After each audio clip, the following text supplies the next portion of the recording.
네, 여러분 안녕하십니까? 안정영입니다. 자, 이번 시간에도 취업 기사 하나 보면서 우리가 어떻게 대처해야 될지 한번 좀 알아보도록 하겠습니다. 자, 오늘 같이 볼 기사는 구직자 90%가 취업 간소화를 원한다. 가장 필요한 절차 1위는 무엇일까? 라고 하는 기사인데요. 일단 기사 한번 보고 오도록 하겠습니다. 네, 구직자 90% 취업 간소화를 원한다. 그 중에 있어서도 가장 필요한 절차 1위는 이라는 기사고요.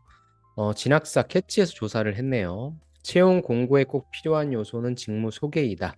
취준생 입장에서 필요한 부분을 말씀해 주시는 것 같고, 젠지 세대죠. Z세대 취준생은 채용 전형 간단하고 정보 자세한 기업에 호감을 느낀다는 내용입니다. 자기소개서 지원 동기 장단점. 이게 면접용 시나리오인가 보네요. 좋습니다. 자, 뉴시안 이태영 기자님이 작성하신 기사고요. 아무래도 이 캐치에 나와 있는 이 내용 가지고 좀 기사를 쓰신 것 같습니다. Z세대 90%는 취업 절차 간소화가 필요하다고 느끼는 것으로 나타났고, 간소화가 필요한 절차 1위는 자기소개서가 꼽혔다고 합니다.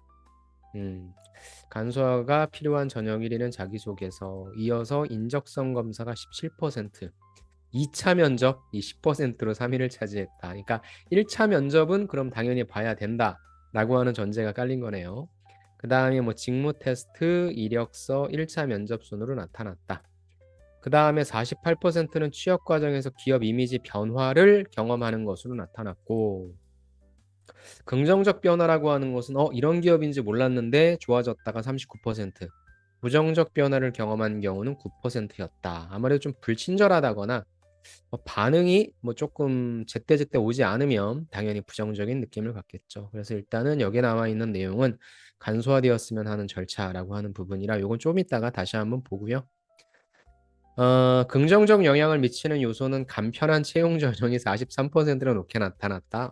간편한 걸 좋아하시는군요. 그 다음에 상세한 채용 공고. 그렇죠. 저는 요걸 보고 좀 판단하는 편인데, 그 다음에 다양한 채용 콘텐츠 제공, 신속한 결과 통보. 그렇죠. 굉장히 좋죠. 그다음에 좋은 경험 면접, 면접비, 키트 제공 등 지원 제도, 공정한 채용 과정 등의 의견도 있었고, 부정적 영향을 미치는 요인으로는 불쾌한 면접 경험이 33%로 1위를 차지했다. 그렇죠. 참 기업들이 요걸 좀 쉽게 생각하시는 것 같아요. 그 다음에 채용 공고에 꼭 포함됐으면 하는 내용으로는 당연히 직무 소개가 60%로 압도적인 1위를 차지했다. 이것도 기업들이 좀 똑바로 이해를 하고 있어야 돼요. 이제 기업이 요구하는, 기업이 소개하는 내용과 실제 취준생분들이 접하는 내용에 있어서의 간격의 차이가 좀 있죠. 간격의 차이가. 그래서 결론적으로 구직자는 절차가 간단하고 채용 정보가 상세한 기업에 호감을 느끼는 것으로 나타났다. 실제 기업에서도 전형을 간소화하고 설명회 영상 등 다양한 채용 콘텐츠를 운영하는 등 채용 브랜딩에 힘을 쓰는 경우가 늘었다라고 전했다고 합니다. 뭐 특별한 기사는 아니고 진학 스케치가 했던 설문조사 이걸 가지고 기사를 쓰셨네요.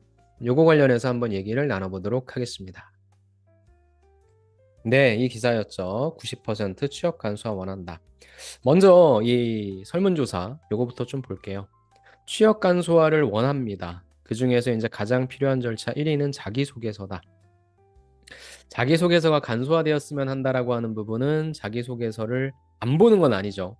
대신에 자기소개서에 묻는 항목들이 조금은 좀 추려졌으면 좋겠다. 저도 그렇게 생각합니다. 근데 사실 예전에 비해서 자기소개서에서 물어보는 항목이 쓸데없는 항목을 물어보는 경우는 확실히 줄어든 것 같긴 합니다. 그리고 특히나 이제 여러분이 자유 항목을 작성하라고 하는 자기소개서를 받게 된다면 무엇을 써야 되는지 궁금해하시는 분들이 계신데 뭐가 궁금하겠습니까? 기업에서는 당연히 왜 지원했는지에 대한 지원 동기, 그 다음에 무엇이 있길래 지원했는지에 대한 직무 역량, 그 다음에 무엇을 하고 싶은지에 대한 포부, 이 세 가지가 가장 큰 뼈대라고 생각합니다. 대신에 이제 가장 큰 비중은 왜 지원했는지에 대한 부분에 대한 어떤 당위성, 이러한 어떤 명목 이런 것보다도 도대체 당신은 우리 회사에서 무슨 일을 할 수 있는지에 대한 직무 역량이 제일 중요하겠죠. 그래서 뭐 지원 동기랑 포부 같은 경우에 뭐 500자 500자로 써주신다면 아무래도 직무 역량은 그 배, 한 두 배, 세 배, 1000자에서 1500자로 써서 직무 역량이라고 하는 부분을 많이 강조해 주시면 좋을 것 같고요. 서두에 제가 좀 말씀드리려고 했었는데 자기소개서가 예전에 비해서는 그래도 항목들이 좀 많이 추려졌습니다. 그래서 방금 전에 제가 말씀드렸던 이런 세 가지 항목이 좀 뼈대가 돼서 웬만한 기업들, 사기업이 됐건 공공기관이 됐건 그렇게 좀 많이 물어보고 있고 간혹 가다가 좀 생뚱맞은 질문들을 하는 경우도 있는데 뭐 그게 저는 자기소개서 합격에 있어서의 당락을 좌우할 만큼 크리티컬한 요소는 아니라고 봅니다.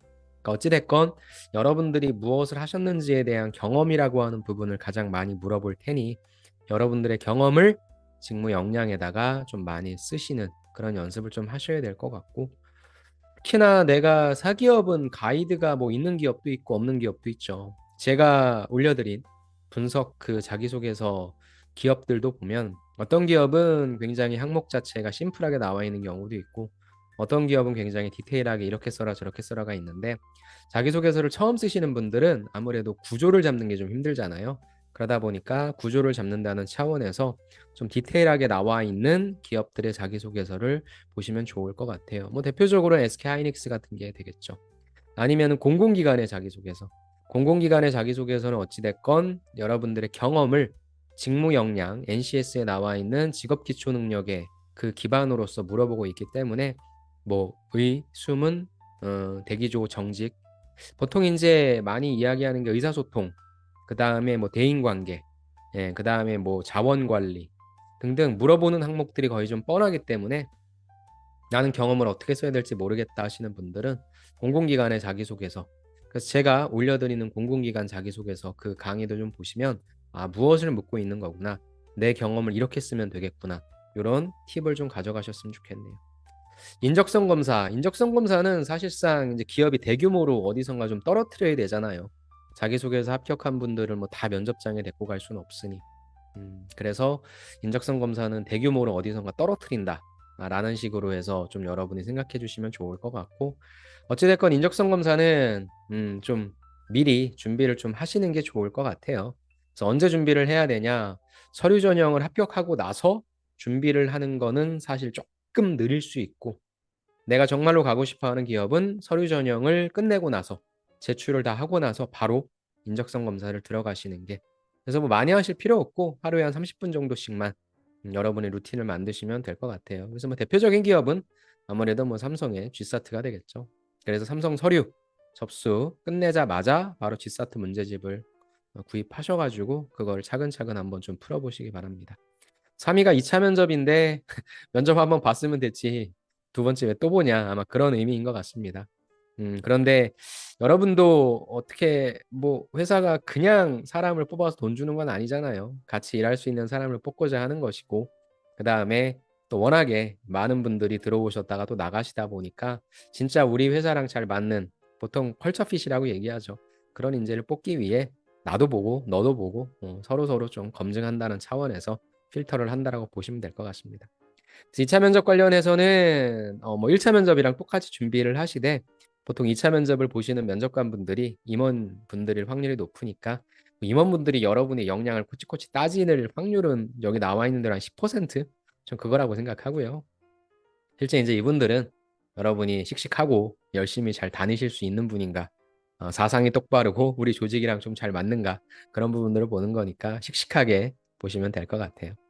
직무 테스트 같은 경우에는 실제 뭐 PT 면접이나 이런 걸로 볼 수도 있고 대표적인 게 이제 IT 쪽이죠. 코테를 본다라고 하는 거.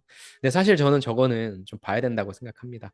직무 테스트를 본다는 것은 실제 기술적인 부분, 어느 정도의 지식이나 기술이 다 반드시 필요하기 때문에 그게 없으면 일을 하기 힘들다라고 보기 때문에 저는 저건 좀 봐야 된다고 생각해서 특히 우리 IT 지원하시는 분들은 코테 그런 부분들을 좀 잘 준비해 주시면 좋을 것 같고요.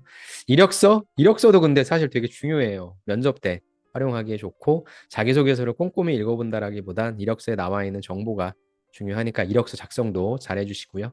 1차 면접은 6%로 그래도 제일 낫네요. 아무튼 여러분의 바람은 저렇게 돼 있고 자기소개서를 작성하실 때 아까 제가 말씀드린 것처럼 다른 기업의 자기소개서 질문을 보면서 어떻게 쓸지에 대한 힌트를 꼭 얻어가시기 바랍니다. 자, 그 다음에 이제 요거였죠. 긍정적 영향을 미치는 요소가 간편한 채용 전형이었다. 그다음에 상세한 채용 공고라고 했는데 저는 채용 공고 이게 좀 중요할 것 같고요. 사실상 뭐 뒤에도 나오기는 한데 여러분이 만약에 기업의 인사 담당자다, 내가 채용을 담당하는 사람이다라고 했을 때 어찌됐건 이 지원하시는 분들도 어떻게 보면 잠재적 고객이 될 수 있잖아요. 그렇죠? 그러면 고객에게 좋은 이미지를 당연히 주어야 될 것이고 또 고객들이 우리 회사를 채용이라고 하는 어떤 또 경험을 통해서 회사에 대한 이미지를 또 만드는 부분이기 때문에 최대한 좀 친절하게 우리 입장이 아니라 고객의 입장에서 생각하는 부분이 좀 필요할 것 같아요. 그래서 저는 채용 공고를 딱 보고 이 기업의 문화가 어떻겠구나라고 하는 부분을 좀 생각하는 편입니다. 물론 마음은 디테일하게 해주고 싶은데 시간도 없고 사람도 없어서 그냥 대충대충 올리는 기업들도 있죠. 상세한이 좀 중요할 것 같아요. 그래서 어떤 기업은 채용 공고를 딱 보면 예쁘게 그래픽 디자인해서 올리는 것도 있고 또 어떤 기업은 진짜 문서 그대로 캡처 뜨면 이렇게 물결되는 것들이 있잖아요. 뭐 그걸 그대로 올리는 기업들도 있어서 이런 기업은 좀 이런 문화겠구나라는 걸 좀 또 파악할 수 있더라고요. 그래서 여러분도 한번 상세한 채용 공고 좀 보시면서 오히려 역으로 기업을 좀 판단하시면 좋을 것 같고 이게 중요하죠. 부정적 영향을 미치는 요인은 불쾌한 면접 경험. 그러니까 어떤 직무에 따라서 예를 들어 뭐 현장 직무라든지 그러니까 다른 사람들과 섞여서 대인관계라든지 의사소통을 많이 하는 직무 같은 경우에 스트레스성 압박 질문을 많이 하는데 그게 좀 도를 지나치는 경우가 있죠. 그리고 아직도 진짜 흔한 얘기로 쌍팔년도에 나올 법한 면접 질문들을 던지는 것들이 있는데 그런 것들은 가지 마십시오. 그래서 한 번쯤은 그냥 여러분도 맞받아 치세요. 그냥 아이고 어차피 갈 거 아니니까 뭐 이딴 질문을 하냐 기분이 상당히 나쁘다. 당신은 그럼 그렇게 잘났냐 그런 식으로 해서 여러분들의 분노를 참지 마시고 그런 기업들은 그게 뭐 하는 겁니까? 그죠? 압박 질문을 정중하게 할 수 있는데 그걸 너무나 기분 나쁘게 한다면 뭐 우리가 거기에 그렇게 당하려고 들어간 것도 아닌데 그래서 저런 회사는 절대 좀 들어가지 마시고요. 그게 또 기업 문화입니다. 그다음에 전 또 두 번째 늦은 결과 통보 미통보. 와 이게 됐는지 안 됐는지 얘기를 해줘야 되는데 그렇죠. 전 저런 기업도 좀 마음에 안 듭니다. 일단 불분명한 채용 공고 진짜 우리가 걸러야 될 기업 여러분이 걸러야 될 기업들이 부정적 영향을 미치는 요인 나와 있으니까 저기에는 저렇게 순위가 나와 있는데 여러분도 여러분 나름대로의 순위를 매기셔서 해보시면 될 것 같아요. 저런 것들은 어찌됐건 그래도 당신이 조그만 회사라도 들어가래매 라고 해서 들어가셨는데 저런 부분들이 있다면 그런 회사는 들어가지 마십시오. 오래 다니시기 힘드니까. 그래서 저것도 기업도 좀 느껴야 됩니다. 얼마나 그냥 뭐 우리가 마음에 안 든다고 나가고 돈 적게 준다고 나가고 그런 게 아니라 기업도 어떻게 해야 좋은 사람을 유치할 수 있는지를 깨달아야 된다고 보기 때문에 부정적 영향을 미치는 요인이라고 한다면 여러분도 과감하게 걷어차 주십시오. 자, 그 다음에는 요거죠. 꼭 포함됐으면 하는 내용 직무 소개. 유튜브라든지 이런 데 나오면 이건 뭐 최종적인 제 꿈이기는 한데 실제 현실적인 제 직무 인터뷰를 보신 분들은 아시겠지만 무슨 일을 하는 겁니까? 라고 한다면 뭐 생산성을 향상시키기 위해서 뭐 공정을 최적화하는 역할을 합니다. 그러니까 공정 최적화를 어떻게 하는데 좀 구체적으로 나와야 되는데 기업들이 내놓는 직무 소개를 보면 물론 올려주신 건 감사한데 부족한 부분이 너무 많아요. 그래서 유튜브라든지 이런 데 댓글을 다시거나 담당자분에게 메일을 좀 보내셔서 도대체 무슨 일을 하는지 좀 알려줘라. 그래서 직무 소개에 대한 부분을 조금 더 디테일하게 가져가신다면 여러분이 지원하시는 쪽에 있어서 조금 더 유리할 수 있습니다. 요즘에 워낙에 현직자분들과 같이 할 수 있는 프로그램들이 많이 있으니까 현직자분을 잘 이용하세요. 꼭 명함도 받아내시고 연락처 받아내셔서 이것저것 좀 물어보시되 그냥 뭐 하는 겁니까? 라고 묻지 마시고 내가 알기로는 이 직무가 뭐 하는 거다라고 알고 있는데 니네 회사에서는 어떤 식으로 일을 하고 있냐? 똑같냐? 다르냐? 그러니까 해당 그 직무를 하고 있는 사람 아니면 현직자 아니면 뭐 인사팀 연결시켜 주든가 해서 그 현직자를 만나서 내가 원하는 바에 있어서의 정보를 얻어낼 수 있어야 돼. 그러려면 그 사람들을 생각하게 만들어야 됩니다.